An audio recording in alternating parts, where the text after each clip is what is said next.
মূসা নবী আল্লাহর সাথে যখনই কথা বলতেন, তুর পাহাড়ে গিয়ে আল্লাহর সাথে কথা বলতেন।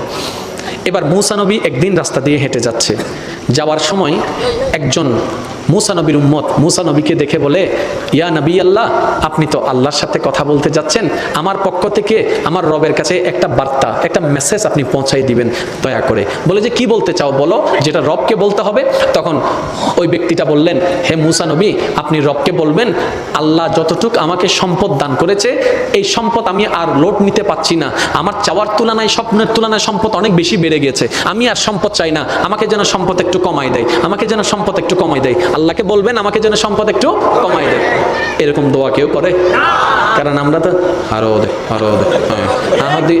কিছুক্ষণ পর আরেকজন বান্দার সাথে দেখা, ওই বান্দার শরীরের কাপড় চোপড় সব ছিঁড়া ফেলা, চুলগুলা আউলা জাউলা।